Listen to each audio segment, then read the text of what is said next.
Hello, everyone, and welcome to Sold with Updike Pugh. I'm Weston Pugh. And I'm Jeff Updike. And in episode 351 today, we are talking about a really cool house at 5343 Bonita Avenue in Vickery Place.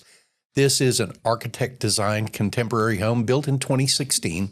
It's got 4 bedrooms, 4 full bathrooms, over 3,600 square feet. And this is on a 50 by 200 foot lot, a deep lot. So it's a really large lot.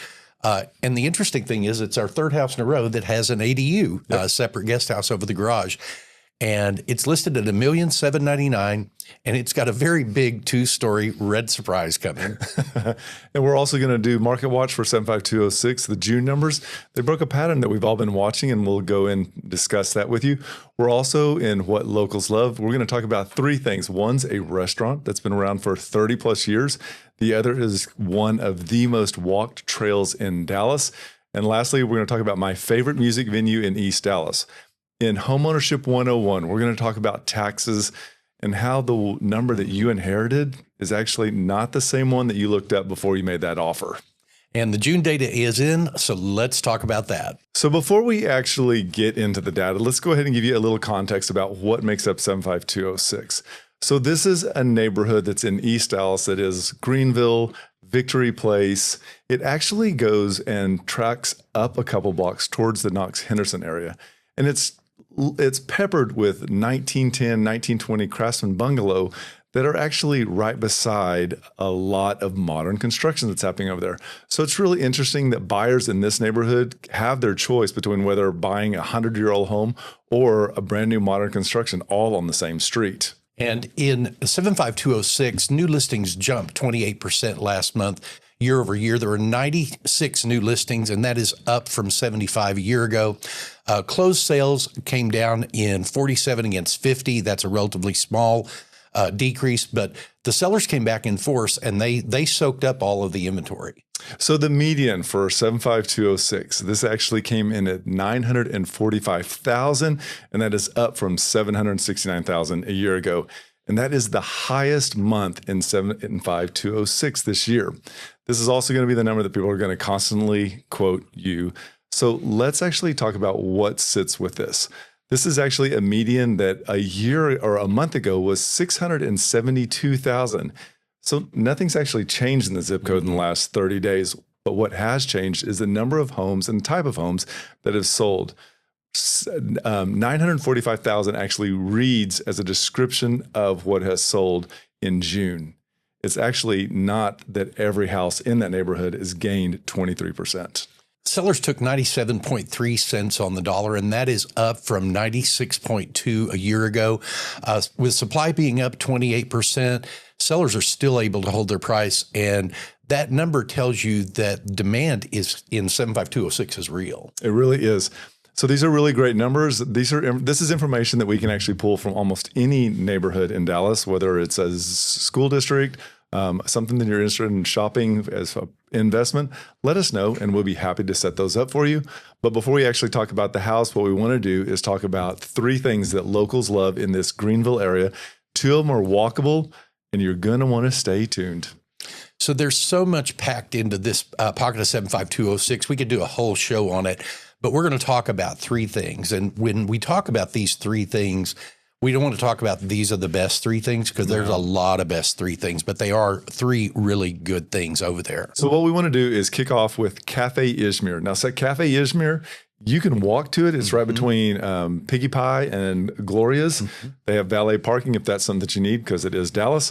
This is a 30-plus-year-old restaurant whose recipes are home, and that's what this entire thing is built on. It's a great place to go get Mediterranean tapas. They have an excellent beer and wine selection. This is one of those places that feels exactly like Dallas and is perfect. And as you head northeast toward Mockingbird and Lothar, you are right at White Rock Lake. The loop around White Rock Lake runs roughly 9 miles. There are 3 trails that connect there today. The Santa Fe that runs south into Deep Ellum on into downtown. There's the Sopak Trail that runs north up to Greenville to Meadow Road and then all the way out to LBJ. And then there's the White Rock Creek Trail that runs north through the Greenbelt into North Dallas. So Granada Theater, This is an amazing place. This is actually built in the 1946. It was actually started off as a movie theater, and the murals of Art Deco that are still there today. Here's an interesting factoid: is that those were actually painted by the same artist that did the Chinese theater in Hollywood.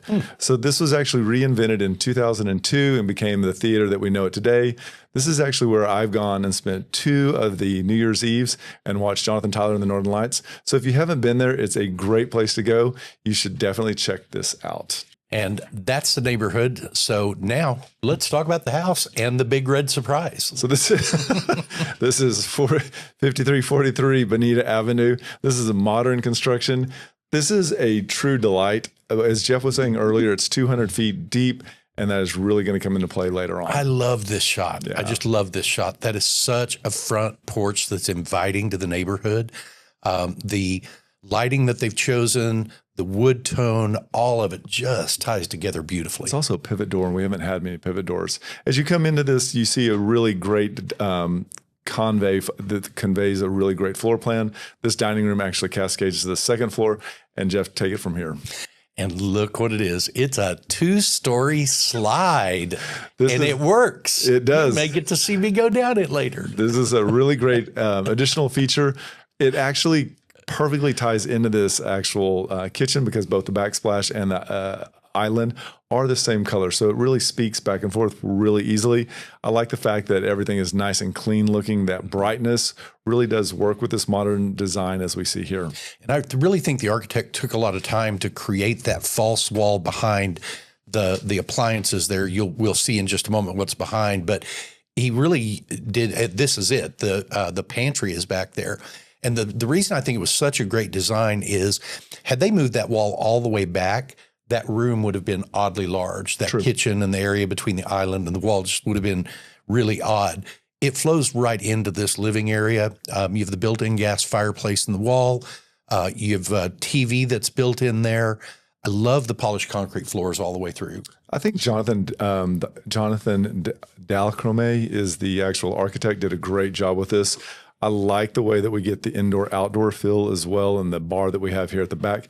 Everything is to scale, and I think that's really important. Mm-hmm. And one of the hidden features is this actual bed that wheels out from below this amphitheater-style seating in the media room.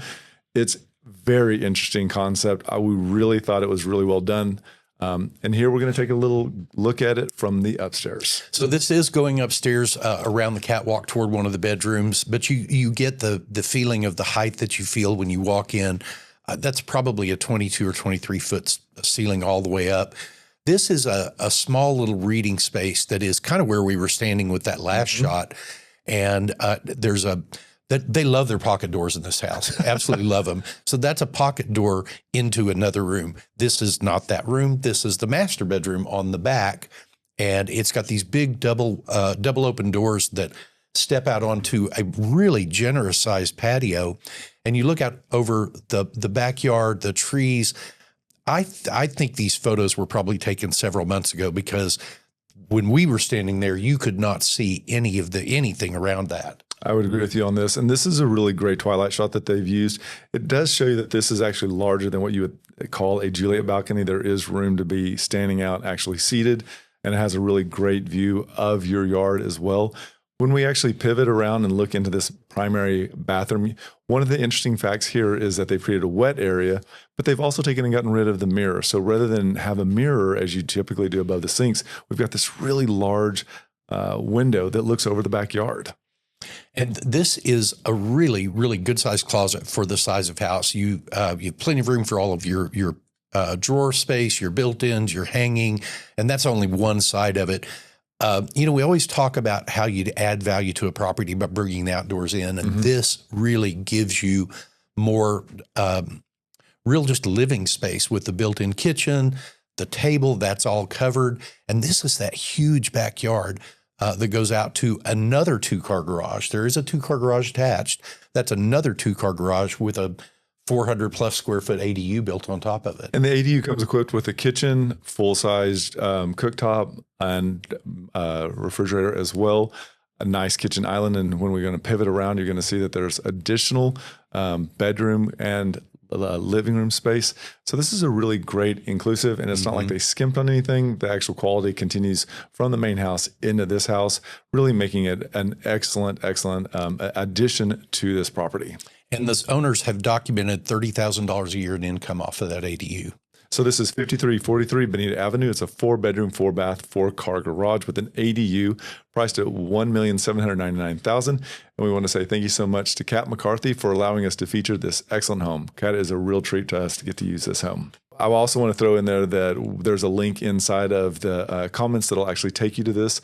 Check those out because we only used 22 or 24 of the photos. There are 40 photos in MLS. That is a lot for you to check out.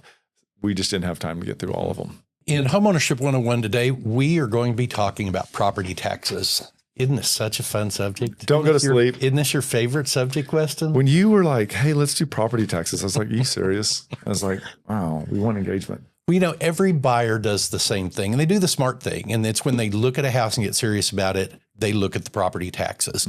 The problem is that number that you see is the seller's number. It's not your number, and it never was your number. And that gap is where people get hurt. We see this happen a lot more often in new home construction than we do in resale of property, but we do see it a lot of resale, especially with the way values have gone up over the last 10 years. So, and another additional problem is you don't really feel this until month number 13. This is interesting to bring that up with the new home sales, because in new home sales, especially if there was nothing but lot on it when they purchased it, huge wake up call on the 13th month. So why the two numbers differ and how wide can that gap get? The line on your little mortgage statement that turns into a payment increase. If the seller's been in the house for 9 or 10 years, then why is their tax bill so much lower than what the next buyer pays? Well, there's two things that stack up in this, and one is the homestead exemption. If you live there as your homestead, the state takes a slice off of the value before the school district applies the taxes. And then number two is the 10% cap. And this is really the bigger one because the county can't raise your assessed value by more than 10% a year, no matter what the market does. So the tax appraisers have actually set behind a 10% cap increase over a very hot stretch that we've seen in this current market. And, you know, the market runs, the tax value walks. It's printed on the notice every spring that you get. It has a name and is called homestead cap loss. So here's where we need to slow down, because this is the part that a lot of people miss. What happens to that protection when the house sells?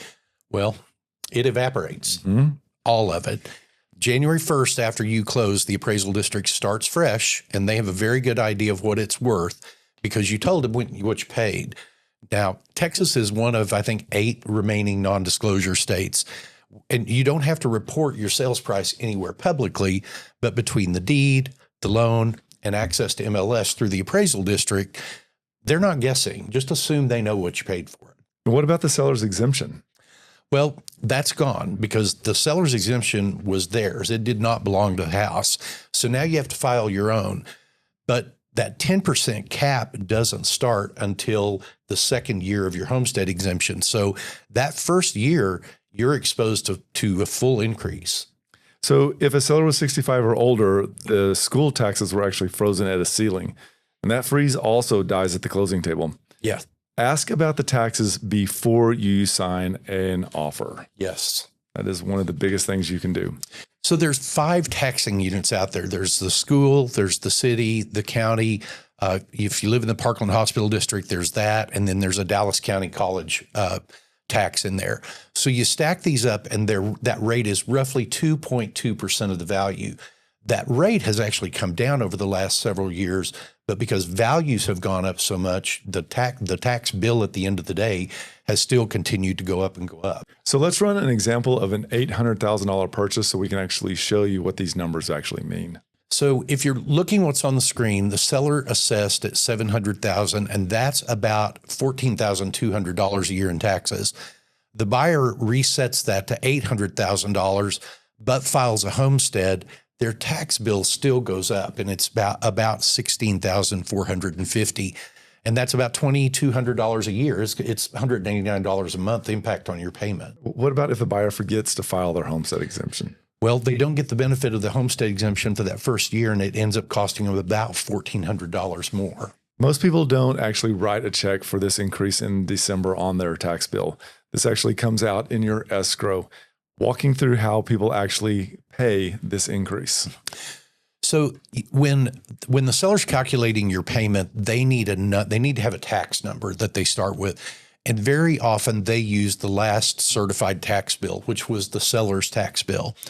12 months after that, your payments are exactly the same. It's what you were quoted. Everybody feels great. But then when the real bill arrives, the lender pays all of it, but then your escrow account comes up short. And now the lender does what's called an annual escrow analysis. And this is a letter that really has two numbers in it. It has the amount of your shortage in your escrow account, and you'll have an opportunity to pay that off if you want. But most people just allow that to adjust their payment into the next year.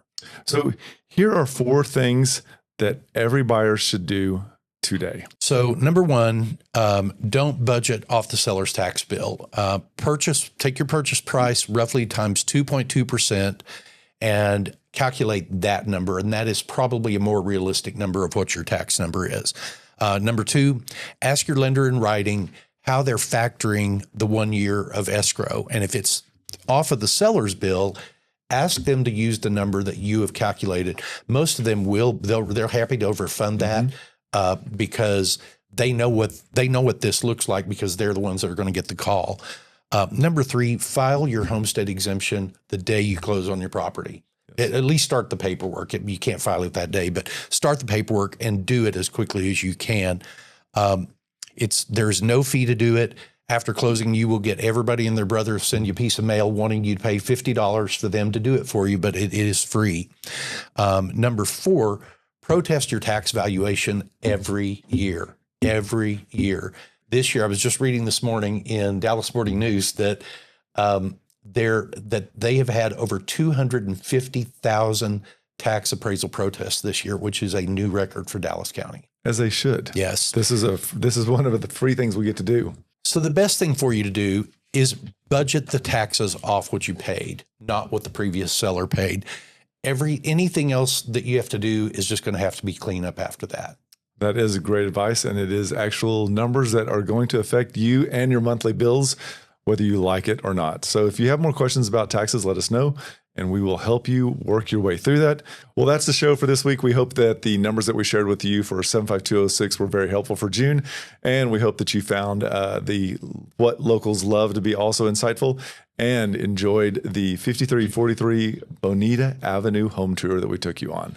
So there's links in the show notes down below. There's links to Cafe Izmir. There's links to other pictures of the home that we didn't get to show you. Take a minute to go look at it.